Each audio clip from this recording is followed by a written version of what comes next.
नमस्कार, मैं हूं आपके साथ शिवानी रतूड़ी और आप देख रहे हैं कैपिटल टीवी उत्तर प्रदेश। सपा ने 3 बागी विधायकों को बाहर का रास्ता दिखा दिया, लेकिन दरवाजा इतनी नरमी से खोला कि वे आराम से निर्दलीय होकर सत्ता की गलियों में घूमते रहेंगे, बिना डर और बिना दंड के।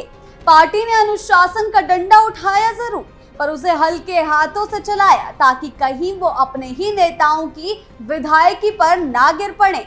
अखिलेश यादव जहां एक और पीडीए की राजनीति की बात कर रहे हैं, वहीं दूसरी ओर बागियों को राहत देने वाली राजनीति कर रहे हैं। सवाल ये है कि क्या वाकई सजा थी या ये एक सोची समझी चाल थी, और क्या जनता अब भी इस तरह की राजनीति में भरोसा करेगी? क्या कुछ चल रहा है यूपी में, आइए जानते हैं विस्तार से। सपा ने दिखाया अनुशासन का डंडा।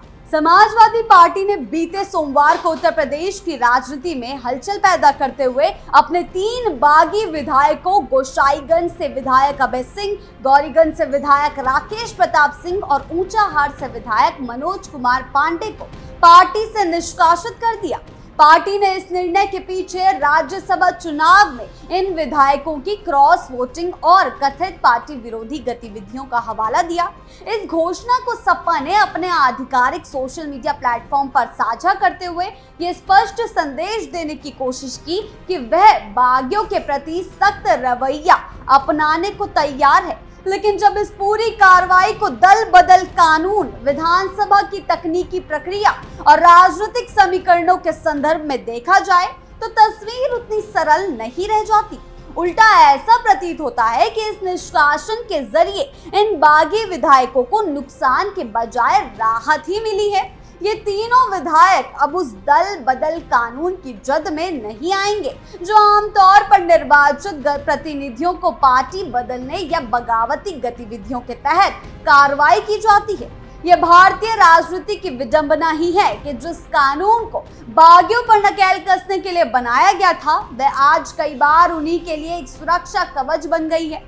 ये दल बदल कानून तब लागू होता है जब कोई विधायक अपनी पार्टी के निर्देश के विरुद्ध मतदान करता है या स्वेच्छा से दूसरी पार्टी में चला जाता है। लेकिन यदि कोई राजनीतिक दल स्वयं किसी विधायक को पार्टी से निष्कासित कर देता है तो उस पर यह कानून लागू नहीं होता।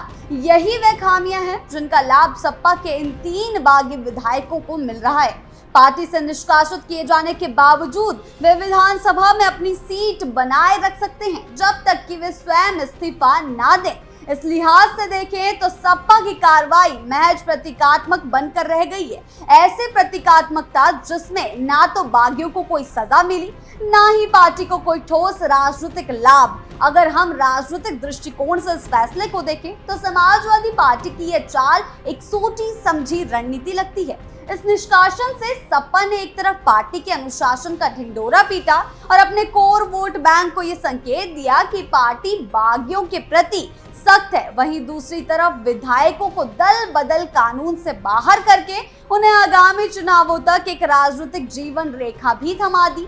इससे यह भी संभावना बनती है कि भविष्य में यदि परिस्थितियां अनुकूल हो तो यही विधायक फिर से पार्टी में वापसी कर सकते हैं। जी हाँ, सपा की यह रणनीति एक दोहरा खेल जैसा प्रतीत होती है, जिसमें वे बाहर से कठोर दिखने की कोशिश कर रही है लेकिन भीतर से इन बागियों को राहत दे रही है। अखिलेश यादव की दोहरी राजनीति। एक और वे खुद को पीडीए का एकमात्र सच्चा प्रतिनिधि बताकर भाजपा से लड़ने की बात करते हैं, वहीं दूसरी ओर अपनी ही पार्टी में उठती आवाजों को नियंत्रित करने में असमर्थ दिखते हैं। ये पहली बार नहीं है जब सपा में अंदरूनी कलह और असहमति सामने आई है। पहले भी पार्टी के वरिष्ठ नेता और पूर्व मंत्रियों के बीच मतभेदों ने पार्टी को नुकसान पहुंचाया है, परंतु इस बार मामला विधानसभा की सीटों तक पहुंच गया है। ये संकेत है कि अखिलेश यादव का नेतृत्व पार्टी के भीतर एकजुटता बनाने में विफल हो रहा है और वे लगातार असहमति को निष्कासन या निलंबन जैसे आसान हथियारों से नियंत्रित करने की कोशिश कर रहे हैं। अखिलेश यादव के नेतृत्व पर उठे सवाल ये उठता है कि जब सपा को इन विधायकों की क्रॉस वोटिंग की जानकारी पहले से ही हो गई थी तो अब तक उनकी सदस्यता के संबंध में कोई ठोस कदम क्यों नहीं उठाया गया? क्यों नहीं तत्काल निष्कासन किया गया था या सदस्यता रद्द करने की मांग की गई थी? क्या ये देरी इस बात का संकेत नहीं है कि पार्टी ने जानबूझकर वक्त का इंतजार किया ताकि विधायकों को दल बदल कानून से छूट मिल जाए और वे विधानसभा में निर्दलीय बने रहें। जी हाँ, इस तरह की रणनीति ने न केवल सपा की गंभीरता पर सवाल उठाती है बल्कि अखिलेश यादव के नेतृत्व पर भी प्रश्न चिन्ह खड़ा करती है। अगर पार्टी के लिए अनुशासन और निष्ठा इतनी बड़ी प्राथमिकता थी तो कार्रवाई इतनी देर से क्यों की गई? क्या यह इस बात का संकेत नहीं है कि सपा नेतृत्व ने पहले इन विधायकों को समझाने बुझाने की कोशिश की और जब प्रयास विफल हुए तब उन्हें बाहर का रास्ता दिखा दिया? दूसरी ओर इस निष्कासन को एक नियोजित राहत के रूप में भी देख रहे हैं। सपा ने जानबूझकर दल बदल कानून से बचने का रास्ता इन विधायकों के लिए खोल दिया ताकि वे अपनी सदस्यता बनाए रखें और आगामी चुनावों तक स्वतंत्र रूप से काम कर सके। ये सभी सवाल उठ रहे हैं। सपा भी यह दिखा सकती है कि वह अपने बागियों के खिलाफ एक्शन लेने में संकोच नहीं करती, लेकिन इस दोहरा मापदंड नीति का सबसे बड़ा नुकसान ये होता है कि पार्टी के आम कार्यकर्ताओं और जनता के बीच ये संदेश जाता है कि सपा नेतृत्व बागियों से सख्ती नहीं बल्कि समझौता करता है। यह अखिलेश यादव की उस छवि के बिल्कुल विपरीत है जो वे अपने भाषणों और सोशल मीडिया पोस्ट में प्रस्तुत करते हैं, एक दृढ़ निश्चयी विचारधारा पर अडिग नेता की छवि। इस पूरे मामले में सबसे दिलचस्प बात यह है कि अभी भी ऐसे 5 अन्य बागी विधायक बचे हैं जिनके खिलाफ कोई कार्रवाई नहीं हुई है। ये सवाल अब लगातार उठ रहा है कि जब पार्टी को इन विधायकों की बगावत की जानकारी है तो उनके खिलाफ अब तक कोई एक्शन क्यों नहीं लिया गया? क्या ये संकेत है कि पार्टी भीतर खाने इन विधायकों को बचा कर रखने की नीति पर चल रही है ताकि जरूरत पड़ने पर उनके समर्थन का लाभ उठाया जा सके, या फिर यह एक स्पष्ट राजनीतिक असमंजस का संकेत है जिसमें पार्टी तय नहीं कर पा रही कि कब और किसके खिलाफ किस प्रकार की कार्रवाई की जाए? ये पूरी प्रक्रिया यह भी दर्शाती है कि आज की राजनीति में निष्कासन जैसे फैसले भी रणनीतिक गणना के तहत लिए जाते हैं, ना कि केवल नैतिक आधार पर। अगर सपा को सच में पार्टी की गरिमा और निष्ठा की परवाह होती तो ये कार्रवाई पहले ही हो जाती और आज ये चर्चा का विषय ना होती। लेकिन जिस प्रकार से अब इन विधायकों को बाहर का रास्ता दिखाया गया है वह साफ दर्शाता है कि यह फैसला अधिकतर राजनीतिक दबाव और आगामी चुनावों की तैयारियों के तहत लिया गया है। और जब राजनीति नैतिकता से अधिक रणनीति पर आधारित हो जाती है तो जनता का भरोसा केवल नारों और घोषणाओं से नहीं बनता।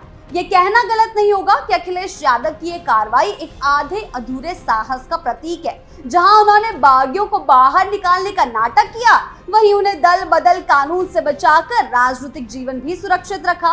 ये एक ऐसी राजनीति है जिसमें ना तो नैतिकता की जीत है और ना ही पार्टी अनुशासन की। यह सिर्फ एक दिखावे की तरह देखा जा रहा है कि पार्टी सख्त हो रही है, जबकि असल में ऐसा प्रतीत हो रहा है कि पार्टी बागियों को बचाने की चाल चल रही है और दोहरी राजनीति खेल रही है। तो अखिलेश यादव एक और खुद को पिछड़ों और वंचितों के असली प्रतिनिधि बताकर बड़े बड़े वादे कर रहे हैं, वहीं दूसरी ओर पार्टी के भीतर बगावत से निपटने में आधे अधूरे कदम उठा रहे हैं। लेकिन अब जनता इस दोमुही राजनीति को समझती है और इसे स्वीकार करती है, क्योंकि सवाल अब केवल निष्कासन का नहीं बल्कि नेतृत्व की सच्चाई और राजनीतिक ईमानदारी का है। आपको क्या लगता है हमें कमेंट सेक्शन में जरूर बताएं। वीडियो अच्छी लगी हो तो लाइक शेयर करें और चैनल को सब्सक्राइब करना ना भूलें। नमस्कार।